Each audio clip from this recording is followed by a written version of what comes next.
Quand vous êtes malade, vous n'allez pas voir un contrôleur de la SNCF. Est-ce que ça fonctionne? C'est une question qui est très vaste. Est-ce que telle pratique a une efficacité propre serait plus exacte? L'homéopathie n'a pas d'efficacité propre. L'ostéopathie, on n'a pas de preuve scientifique d'une efficacité propre pour des pathologies bien précises.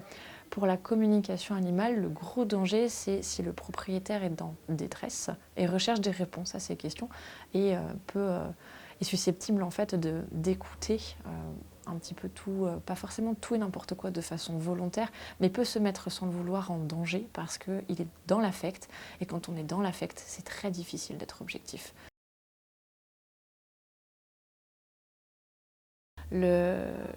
Le profil type, je ne pense pas qu'il existe, c'est plutôt des périodes de la vie dans lesquelles on peut être plus sensible.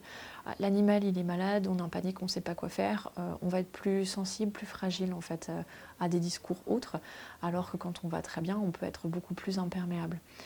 Profil type, c'est un peu caricatural en fait pour les gens. C'est plutôt des phases de vie de chacun et des questions de sensibilité qui nous sont propres, où on peut être plus sensible à telle ou telle croyance à un moment donné de la vie. C'est pas figé dans le temps, c'est une question de curseur.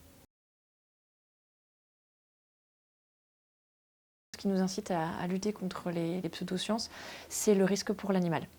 On a un risque de retard de prise en charge si les gens essayent de ne pas avoir le vétérinaire en première intention et sont perdus dans les recommandations que peuvent faire des pratiquants de pseudomédecine. Ça peut être extrêmement compliqué pour le propriétaire de prendre une décision et de savoir entre guillemets à quel sein se vouer.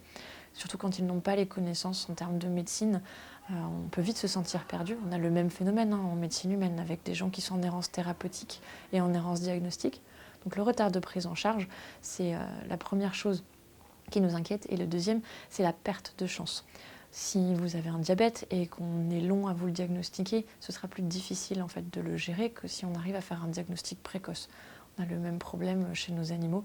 S'il y a une pathologie quelconque qui est en train d'évoluer, le fait d'aller voir de ne pas aller voir le vétérinaire tout de suite, ça peut retarder la prise en charge pour l'animal et ça peut être à l'origine d'une perte de chance. On a quelques cas où ça s'est très mal terminé quand même pour l'animal.